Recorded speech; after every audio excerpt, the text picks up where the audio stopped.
Vous savez que c'est mon style de jeu préféré, les tactical RPG. Et je vais vous présenter aujourd'hui ce que je possède sur DS. Il n'y en a pas tant que ça sur DS, parce qu'en plus de ça, je recherche que les tactical traduits en français.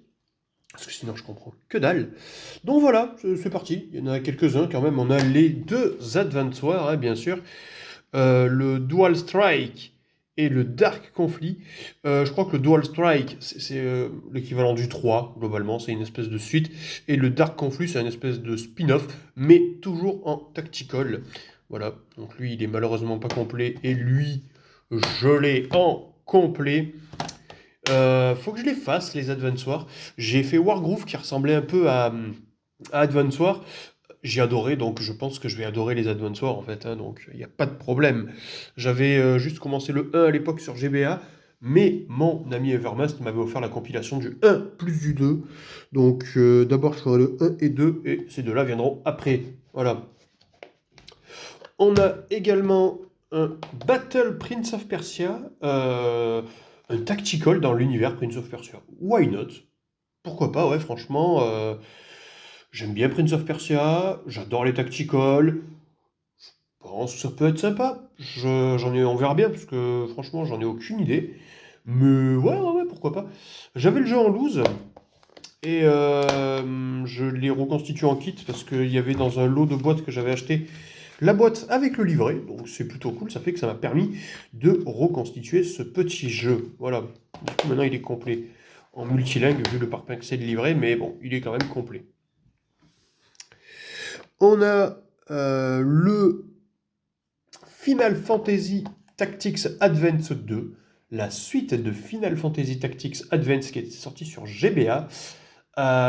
J'ai deux opus, j'ai aussi celui sur Switch qu'ils avaient refait là, c'est le remake de la version PS1.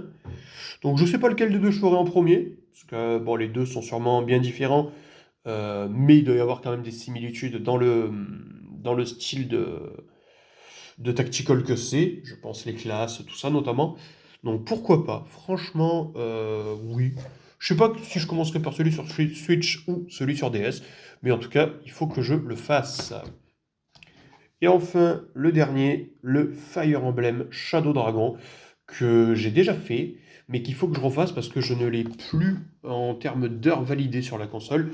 Donc il faut que je le refasse. D'ailleurs, c'est un jeu que je compte faire cette année.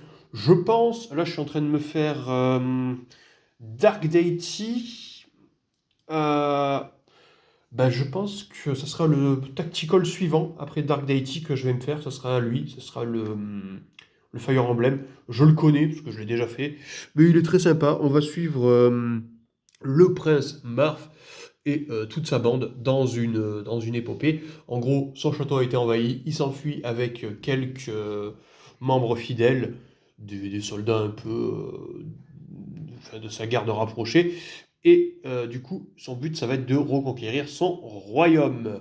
Puis bien sûr, comme dans tous les Fire Emblem, c'est pas juste ça, il y a plus d'enjeux que ça. Mais franchement, il est très très bon.